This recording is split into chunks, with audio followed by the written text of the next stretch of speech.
In every review of a Huawei device I've ever watched, read, or done myself, it's always been wrapped up with one sentence. It's great, but the software is terrible. That's not how this review will end.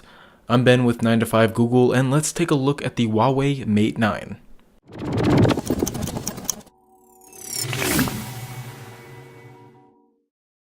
So first things first, let's talk about the hardware.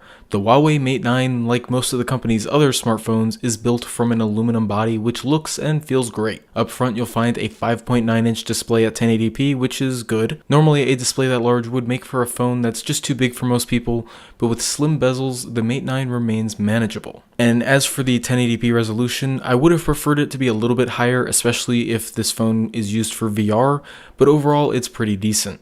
Under the hood, the Mate 9 runs on top of Huawei's Kirin 960 SoC paired with 4GB of RAM, 64GB of storage, and Android Nougat. We'll get to the software in a moment, but as for performance, it's quite good. Unlike older Huawei devices where lag and crashes were common, the Mate 9 performs well. Huawei says that one of its goals with the Mate 9 is to keep the phone fast, not just out of the box, but also over time. Now it does this by using machine learning to allocate system resources to suit your needs. But we couldn't quite test that out since it will only show itself over time. All that can be said for now is, so far, so much better than any Huawei device ever. Now as for the software, finally I can say that Huawei has done a good job. The Mate 9 is the first Huawei device to launch with Android Nougat and the company's new software layer, EMUI 5.0. Now the new software is cleaner, easier to use, and just better than anything Huawei has put out before. The best way I can explain it is this: the Huawei Mate 9 feels like an Android phone, not just a really bad iPhone. Now there's still dozens of features included and plenty of bloatware too, but the Mate 9 is a step in the right direction for Huawei's software. Everything from the notification shade to the settings menu to even Huawei's own apps feel more like an Android device. It's not perfect and it's still not for everyone, but Huawei has finally created a phone where the software lines up with the excellent hardware, at least to a certain degree. Then there's the camera, another one of Huawei's key areas for the Mate 9.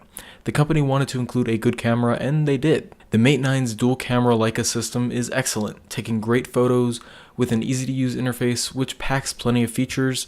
My only complaints come in the low light performance, which could be better, and the lack of a decent quick access option.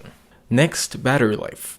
Huawei has always excelled here, and the Mate 9 is no different. Packing a 4000 mAh battery, the Mate 9 can easily last through a full day of usage. Even on long and heavy days, I never ended a day with the Mate 9 below 30%.